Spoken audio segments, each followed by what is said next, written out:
Welcome back to my channel life and living. I hope आप सब लोग बहुत अच्छे होंगे। तो आज का इस वीडियो बहुत ही इंटरेस्टिंग होने वाला है क्योंकि आज का जो हमारा ऑर्गेनाइजेशन है वो हमारे किचन से रिलेटेड ही है और हमारा मोस्ट फेवरेट पार्ट जो होता है वो है हमारा काउंटर टॉप। तो आज हम इसी को ऑर्गेनाइज करेंगे। तो वीडियो में एंड तक के ज़रूर से बने रहिएगा और वीडियो पसंद आया हो तो वीडियो को लाइक एंड शेयर ज़रूर से कीजिएगा। तो चलिए बिना टाइम वेस्ट किए वीडियो को स्टार्ट करते हैं। किचन काउंटर टॉप को ऑर्गेनाइज करने से पहले मैंने यहाँ पर जितना भी सामान मेरे काउंटर टॉप पर रखा हुआ था मैंने उसे पूरा हटा दिया है ताकि ऑर्गेनाइजेशन में हमें इजी हो जाए। उसके बाद में यहाँ पर मेरे काउंटर टॉप को जहाँ पर मैं ऑयल्स की बोतल वगैरह रखती हूँ मैं उस स्पेस को अच्छे से क्लीन कर लूँगी ताकि जो भी एरिया गंदा होगा, जो भी ग्रीस जमा होगा वो पूरा डर्टीनेस निकल जाए। देन मोस्ट इम्पॉर्टेंट कि ये हर हाउसवाइफ का फेवरेट प्लेस होता ही है क्योंकि हर हाउसवाइफ इसे अपने तरीके से अपने हिसाब से अच्छे से ऑर्गेनाइज करती है, चीज़ों को डेकोर करती है। जब चीज़ें मनचाहा मिल जाती है जो देखने में खूबसूरत भी लगती है ना, तो ऐसी अगर चीज़ें मिल जाए तो हमारा जो घर का लुक है वो थोड़ा बढ़ जाता है, थोड़ा अलग हो जाता है। एंड यहाँ पर तो हम हर चीज़ें अपने अकॉर्डिंग ही रखते हैं तो इससे ना हमारा जो किचन का लुक है ना वो और भी ज़्यादा इन्हेंस हो जाता है। So I also purchase some things for my counter top जिनकी मुझे नीड थी, बस वही चीज़ें मैंने परचेज की है। अगर मुझे आगे इन फ्यूचर को चेंज करना है तो मैं भी वो भी आपके साथ शेयर करूँगी। और कुछ चीज़ें मेरे पास ऑलरेडी रखी हुई थी, जो चीज़ मैं यूज़ कर रही थी मैंने उसे रिप्लेस कर दिया है और वही चीज़ मैं अपने काउंटर टॉप के लिए यूज़ करने वाली हूँ। जैसे कि ये शेल्फ ऑर्गेनाइज़र, इसे भी मैं अपने कैबिनेट में यूज़ करती थी बट मैं इसे अपने काउंटर टॉप के लिए यूज़ करने वाली हूँ। सो यहाँ पर आपको जितने भी प्रोडक्ट है उनका लिंक नीचे डिस्क्रिप्शन में मिल जाएगा और जो नई चीज़ें मैंने परचेज़ की उनका भी लिंक आपको नीचे डिस्क्रिप्शन में मिल जाएगा, आप जाके चेक कर लीजिएगा। ऑर्गेनाइजेशन स्टार्ट करने से पहले I would like to say something very important कि आप जो भी चीज़ अपनी परचेज कर रहे हो, अपने घर के लिए हो, किचन के लिए हो, तो आप सोच समझ के परचेज कीजिए। कोई भी चीज़ें बिना सोचे समझे मत खरीदे, इम्पल्स शॉपिंग से बचें क्योंकि अगर आपको लगता है ये चीज़ आपको पसंद आ गई है बट वो कभी कभी हमारे यूज़ में बिल्कुल भी नहीं आती है, हमारे स्पेस को अच्छी तरह से कवर नहीं करती है, तो कोई भी चीज़ें आप बिना सोचे समझे मत खरीदें। अगर आप कोई ऑर्गेनाइज़र भी ले रहे हो तो आप उसे भी सोच समझ के लीजिए, आपके स्पेस को चेक करके लीजिए कि वो आपके स्पेस में अच्छे से फिट बैठेगा भी कि नहीं बैठेगा। आप जितनी भी मेरे वीडियो में जो भी प्रोडक्ट देखते हो, मैं जो आपके साथ शेयर करती हूँ, ये सारे प्रोडक्ट मैं अपने न्यू होम के लिए ही परचेज़ करती हूँ। मैंने आपसे बहुत सारे वीडियो में शेयर भी किया है, जितने भी सारे प्रोडक्ट है ये मेरे न्यू होम के लिए ही होते हैं। और मैं सारे प्रोडक्ट ऐसे नहीं कि आपको दिखाने के लिए आपके साथ शेयर करती हूँ, नहीं, ये सारे प्रोडक्ट मेरे न्यू होम के लिए ही मैं परचेज़ करती हूँ जिनकी मुझे ज़रूरत है, जो मुझे लगता है कि मैं हाँ ये यूज़ कर पाऊँगी, या फिर ऐसे ऑर्गेनाइज़र जिनकी मुझे ज़रूरत होती है। तो आप ये चीज़ ज़रूर से सोच समझ के लीजिए। आप कोई ऑर्गेनाइज़र भी ले रहे हैं तो आप ये सोच समझ के लीजिए कि वो आपके स्पेस को अच्छी तरह से यूटिलाइज करेगा भी कि नहीं करेगा। तो आज इस सबसे पहला प्रोडक्ट मैंने जो आपके साथ शेयर किया है वो 2 शेल्फ ऑर्गेनाइज़र है। ये मैंने बहुत पहले ही परचेज़ किया था, जब मीशो पे सेल लगा हुआ था तभी मैंने लिया था और मुझे बहुत ही अच्छी क्वालिटी में ये रिसीव हुए थे। तो मैं इसे अपने काउंटर टॉप को ऑर्गेनाइज करने के लिए यहाँ पर यूज़ करने वाली हूँ। उसके बाद आप ये जो टी, कॉफ़ी, शुगर के जार देख रहे हैं, ये सेरेमिक जार है जो कि बहुत ही ट्रेंड में चल रहे हैं और मुझे बहुत ही पसंद है, जो मैं काफ़ी टाइम से इसे परचेज़ करने का सोच रही थी। स्पेशली ये काउंटर टॉप पर ना बहुत ही अच्छे लगते हैं। ऐसे जो जार होते हैं ना ये और भी हमारे काउंटर टॉप का लुक इन्हेंस कर देते हैं। ये न्यू लेटेस्ट जार है जो कि मैंने फाइनली परचेज कर लिए है। एयर टाइट है और बिल्कुल भी अंदर मॉइस्चर जाने का टेंशन नहीं है और क्वालिटी भी काफ़ी अच्छी है। ये मुझे बहुत ही अच्छे डिस्काउंट में मिल गए थे। मैंने इसे न्यू ईयर की सेल्स में परचेज़ किया था जो कि बहुत ही अच्छी क्वालिटी के मुझे रिसीव हुए हैं। सो ये जो आप शेल्फ ऑर्गेनाइज़र देख रहे हैं, मैंने इसे इस डायरेक्शन में रखा हुआ था बट मुझे रियलाइज़ हुआ कि इसका लुक उतना इन्हेंस नहीं होगा जितना कि इस तरह से। सो मैंने इसका डायरेक्शन इस तरह से चेंज कर दिया है। सो मैं इसे ऐसे ही रखने वाली हूँ। उसके बाद यहाँ पर मैं ये पम्पकिन वाज रखने वाली हूँ जो कि सेरेमिक का है, बहुत ही ब्यूटीफुल लगता है। मैंने इसे भी मीशो से ही परचेज़ किया था। अगर ये आपको चाहिए तो इसका भी लिंक मैं नीचे डिस्क्रिप्शन में ऐड कर दूँगी, आप चेक कर लीजिएगा। टी शुगर के कंटेनर मैंने ऊपर साइड ही रखे हैं क्योंकि ये डेली यूज़ होने वाली चीज़ है, तो इसे यूज़ करना हमारे लिए थोड़ा इजी हो। उसके बाद ये नेक्स्ट जो है सेरेमिक स्पून होल्डर है, जो कि देखने में बहुत ही क्यूट सा लगता है। तो ये भी मैंने बहुत ही पहले परचेज़ किया था। सो मैं काफ़ी टाइम तक के मैंने वेट किया था इस दिन का कि मैं जब भी मेरे काउंटर टॉप को ऑर्गेनाइज़ करूँगी तो तब इसे ज़रूर से मैं रखूँगी अपने काउंटर टॉप पर। नेक्स्ट हमारे जो डेली यूज़ होने वाले बेसिक से मसाले होते हैं, स्पाइसेस होते हैं, तो उनके भी जार में यहाँ पर ऑर्गेनाइज कर रही हूँ। उसके बाद मैं कॉफ़ी ज़्यादा यूज़ नहीं करती हूँ, पीती नहीं हूँ, तो मैंने यहाँ पर कॉफ़ी के जार में मैंने सॉल्ट फिल कर दिया है। देन आप जो ये वुडन का बॉक्स देख रहे हैं, ये एक मनी बॉक्स था जो कि टूट चुका है और देखने में बहुत ही प्यारा, और इसके ऊपर जो डिज़ाइन बनी है ये और भी प्यारी है। तो मैंने इसे बिल्कुल भी डिस्कार्ड नहीं किया, बिल्कुल भी इसे फेंका नहीं। मैं इसे as a tissue paper holder use करती हूँ और मैं इसे भी यहाँ पर ऐड कर रही हूँ। वो कहते हैं ना, छोटी छोटी चीज़ें ही हमारे घर को खूबसूरत बनाती है।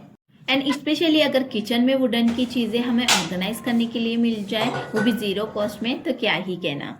ये देखने में खूबसूरत और एलिगेंट भी लगती है, तो आप वुडन की चीज़ें ज़रूर से ऐड कर सकते हैं।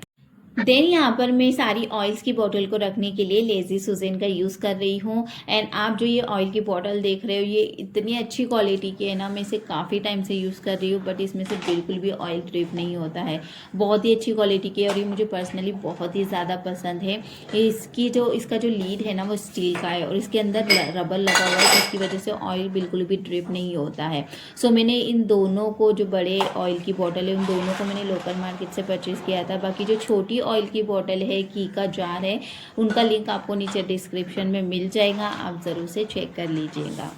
मुझे बहुत सारे कमेंट्स आते हैं कि आप ये जो ऑयल की बोतल यूज़ करते हो, हमें इनका लिंक भेजिए। बहुत सारे को अगर ये मेरी जो ऑयल की बोतल है पसंद भी आती है, क्वालिटी भी काफ़ी अच्छी है, बट मैं लिंक नहीं शेयर कर पाती क्योंकि मैंने खुद इसे लोकल मार्केट से परचेज़ किया है और आई डोंट थिंक कि ये ऑनलाइन कहीं पर भी है। मैंने तो अभी तक नहीं देखा है, लेकिन अगर आपको ये दिखती भी है तो आप इसे ज़रूर से परचेज़ कर सकते हैं, इसे यूज़ कर सकते हैं क्योंकि क्वालिटी काफ़ी अच्छी है। लेकिन अगर इसी में की अगर मिलती जुलती मिलती है तो उसका मुझे आइडिया नहीं है, लेकिन जो मैं ये बॉटल यूज़ कर रही हूँ, तो मैं, ये मेरा पर्सनल ओपिनियन है कि इसकी क्वालिटी काफ़ी अच्छी है और आप इसे यूज़ कर सकते हो। मैंने जो ये काउंटर टॉप ऑर्गेनाइज किया है, इसमें कोई भी चीज़ न्यू नहीं है। मैंने ये सारी चीज़ें काफ़ी टाइम पहले ही परचेज़ किया था, बहुत टाइम हो चुका है इन सारी चीज़ों को, सिवाय एक के जो लेटेस्ट है वो है सेरेमिक के टी शुगर के जार, जो अभी लेटेस्ट है। तो मैंने यही चीज़, ये एक नई न्यू है जो मैंने परचेज़ किया है। बाकी सारे जो मेरे किचन में अवेलेबल थे, उन्हीं सारी चीज़ों से मैंने अपने काउंटर टॉप को ऑर्गेनाइज़ किया है। गैस स्टोव के लेफ्ट साइड में मैंने एक एडहेसिव हुक स्टिक किया है, जिसके ऊपर मैं एक हैंड टॉवेल हैंग करती हूँ हमेशा। जब भी मुझे हाथों को सोखना रहता है तो मैं इसी से हाथ सोख लेती हूँ। बहुत जल्दी ये हाथों को ड्राई कर देते हैं और ये भी बहुत जल्दी ड्राई हो जाते हैं। क्वालिटी भी काफ़ी अच्छी है और बहुत ही सॉफ्ट से है। उसी के नीचे साइड मैंने एक टॉवेल होल्डर भी हैंग करके रखा हुआ है। आप इसे अपने कैबिनेट के डोर पर इजीली हैंग कर सकते हो, इंस्टॉल करने का कोई झंझट नहीं है। सो यहाँ पर जो भी अप्लाइंसेस होते हैं, जब भी मैं ये अप्लाइंसेस यूज़ करती हूँ या कोई ऐसे कंटेनर जिस पे ऑयल स्टेन्स लग जाते हैं या कोई दाग लग जाते हैं, तो मैं इजीली इसी से इस पर क्लीन कर लेती हूँ। तो मैं एक टॉवेल हमेशा से यहीं पर हैंग करके रखती हूँ।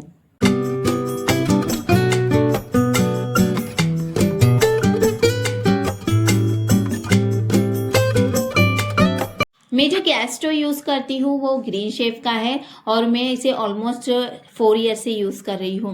और अगर अभी भी आप देखोगे तो ये मेरा जो गैस है वो एकदम नए जैसा दिखता है। हाँ, वो अलग बात है कि इसे मेंटेन रखना भी ज़रूरी होता है, हमारे मेंटेन रखने पर ही बात होती है। बट इसकी क्वालिटी बहुत अच्छी है और ग्लास की क्वालिटी भी बहुत ही अच्छी है। अगर मैं इसे एक बार में ही वाइप करती हूँ ना, तो ये एकदम नए जैसा हो जाता है, एकदम चमकने लगता है। तो आपको लगेगा नहीं कि मैं इसे 4 ईयर से यूज़ कर रही हूँ, ये अभी भी मुझे नया ही लगता है। इस आर्टिफिशियल प्लांट को तो आप मेरे वीडियो में रोज ही देखते होंगे। ये भी मुझे बहुत ही ज़्यादा पसंद है। जिस रेंज में ये मुझे मिला है ना, उस हिसाब से इसकी क्वालिटी बहुत ही अच्छी है। बहुत सारे मेरे जो व्यूवर्स है, सब्सक्राइबर है, उन्होंने मुझे इसका भी लिंक मुझसे मांगा था, बट ये भी मैंने लोकल मार्केट से ही परचेज़ किया है, तो इसका भी मैं लिंक उनके साथ शेयर नहीं कर पाई। और ये जो पॉट आप देख रहे हो, ये मैंने IKEA से परचेज़ किया था, बहुत ही पिंटरेस्टी सा है और मैंने स्पेशली इसी के लिए परचेज़ किया था। सो मैं इसे अपने काउंटर टॉप पर ही रखती हूँ। देन उसके बाद मैंने यहाँ पर एक कॉर्नर में मेरा एक छोटू सा मटका है, जो आप मेरे वीडियो में देखते ही रहते हैं, तो मैंने कॉर्नर में ये मटका रखा हुआ है। एंड आपने देखा होगा कि मैंने अपने काउंटर टॉप पर एकदम लिमिटेड चीज़ें रखी हुई है, जिसकी मुझे ज़रूरत है उस हिसाब से मैंने चीज़ें यहाँ पर रखी हूँ और मैं उतनी ही चीज़ें रखना प्रेफर करती हूँ। अब बारी आती है मेरे सिंक एरिया की। तो मेरा जो सिंक एरिया है ना, मैंने बहुत ही सिंपल सा रखा हुआ है, ज़्यादा मैंने तामझाम नहीं रखा हुआ है। वरना बहुत सारे लोग बहुत सारी चीज़ें रखते हैं, अपनी ज़रूरत के हिसाब से ही रखते हैं, बट मुझे भी जितनी ज़रूरत के हिसाब से चीज़ें मैंने वही रखी हुई है अपने सिंक एरिया में। यहाँ पर जो ये आप ग्रीन वाले ऑर्गेनाइजर देख रहे हो, पहले इससे पहले ना व्हाइट वाले थे जो मैंने नीचे साइड शिफ्ट कर दिया है, और ये ग्रीन वाले इसे ज़्यादा टाइम नहीं हुआ है, मैंने अभी रिसेंटली इन्हें परचेज किया है। देखने में बहुत ही अट्रैक्टिव लग रहे थे और मेरे किचन के थीम पर भी जा रहे थे। बहुत ही प्यारा कलर लग रहा था, ये डार्क ग्रीन था। मैंने इसे यहाँ पर ही हैंग कर दिया है। उसके बाद में यहाँ पर कुछ ब्रशेस का भी यूज़ करती हूँ, जैसे बर्तन वगैरह क्लीन करने के लिए, सिंक एरिया क्लीन करने के लिए। तो दोनों ब्रश मैंने डिवाइड करके रखा है, एक सिंक के लिए और एक बर्तन के लिए अलग अलग, और जो ग्रीन वाला है वो मैंने एक्स्ट्रा रखा हुआ है। कभी कभी ऐसा होता है कि सिंक एरिया में एकदम से फूड की स्मेल होने लगती है, तो एक फ्रेग्रेंस बने रहने के लिए मैं यहाँ पर एयर फ्रेशनर का भी यूज़ करती हूँ। तो मैं हमेशा यहाँ पर मेरे सिंक एरिया पास एयर फ्रेशनर रखती हूँ। मैं हमेशा बर्तन को वॉश करने के लिए लिक्विड का यूज़ करती हूँ। तो मैं यहाँ पर हमेशा लिक्विड जो है ना, जॉनसन्स बेबी की बॉटल में फिल कर लेती हूँ। बहुत ही अच्छी क्वालिटी की होती है और इसमें से निकालने से यूज़ करना ना बहुत ही कन्वीनियंट हो जाता है। मुझसे किसी ने कमेंट करके पूछा था कि आप सिंक एरिया के पास फेस वॉश रखते हो तो आप किचन सिंक में ही फेस वॉश करते हो क्या? तो ऐसा बिल्कुल भी नहीं है। किचन सिंक में कौन फेस वॉश करता है, ये मैं हमेशा एक्स्ट्रा ही रखती हूँ। और स्पेशली मैंने यहाँ पर मेरे बच्चों के लिए रखा है, क्योंकि मेरे बाथरूम में जो शेल्फ लगे हुए ना, वो थोड़े ऊपर साइड रखे हुए हैं, तो मेरे बच्चों का हाथ नहीं जाता है, तो यहीं से फेस वॉश ले के जाते हैं बाथरूम में और फेस वॉश कर वापस से यहीं पर लाकर रख देते हैं। किचन सिंक को क्लीन करने के लिए मैं एक्स्ट्रा स्क्रबर रखती हूँ और उसे चिमटे से मैं हैंग करके रख देती हूँ, ताकि जो भी पानी है ना वो ड्राई हो जाए। उसके बाद ये जो आप शेल्फ देखोगे ना, ये ग्रीन वाली जो शेल्फ है, इसके अंदर पानी ड्रेन होने के लिए दिया हुआ है, लेकिन मैं फिर भी जो ये स्क्रबर वगैरह है ना, तो इस तरीके से एक बॉक्स के नीचे रखती हूँ, ताकि जो भी गंदगी है, अगर थोड़ा बहुत स्क्रबर में जो भी फूड वगैरह अटक जाते हैं तो वो इसके ऊपर ना लगे और इसमें जो है तो एक कालापन या चिकनाई ना आ जाए, इसलिए मैं इस बॉक्स में रखती हूँ। और वाइपर को मुझे हैंग करने की जरूरत ही नहीं पड़ती है, क्योंकि इसके अंदर ही स्टक हो जाता है। तो इस तरीके से मेरा जो ये काउंटर टॉप ऑर्गेनाइजेशन ही यहीं पर एंड होता है। एक और चीज़ मैं आपके साथ शेयर करना चाहूँगी कि अगर आप बहुत ज़्यादा चीज़ें अपने घर के लिए एक साथ परचेज करना चाहते हैं, तो आप कोशिश कीजिए, ट्राई कीजिएगा कि आप तभी वो चीज़ें परचेज करें जब आपको अच्छा ढेर सारा डिस्काउंट मिल जाए या कोई सेल लगी हो, जैसे अमेजोन प्राइम सेल आती है, मीशो पे भी सेल आती है। तो आप ऐसे टाइम पर ना डिस्काउंट में बहुत सारी चीज़ें आप परचेज कर सकते हैं। इससे बहुत सारी हमारी जो है ना मनी सेविंग भी हो जाती है। तो आप इस चीज़ को ज़रूर से नोटिस कीजिएगा, इससे हमारा जो है ना बहुत सारा फ़ायदा हो जाता है। So friends, that's all for today. I hope आज का ये काउंटर टॉप ऑर्गेनाइजेशन आइडियाज, ये सारे प्रोडक्ट्स आपको पसंद आए होंगे। अगर कोई भी प्रोडक्ट आपको पसंद आया होगा तो उनके सभी के लिंक्स मैंने तो नीचे डिस्क्रिप्शन में दे दिए हैं, आप जाके चेक कर लीजिएगा। और जिनका नहीं दिएगा तो समझ जाइएगा कि वो मैंने ऑनलाइन परचेस नहीं किए हैं। सो बस आज के लिए इतना ही। मिलते हैं नेक्स्ट वीक कुछ नई टिप्स एंड ट्रिक के साथ या फिर कुछ नए ऑर्गेनाइजेशन के साथ। तब तक के लिए bye bye and take care. And हाँ, वीडियो पसंद आया तो वीडियो को लाइक एंड सब्सक्राइब जरूर से कर दीजिएगा।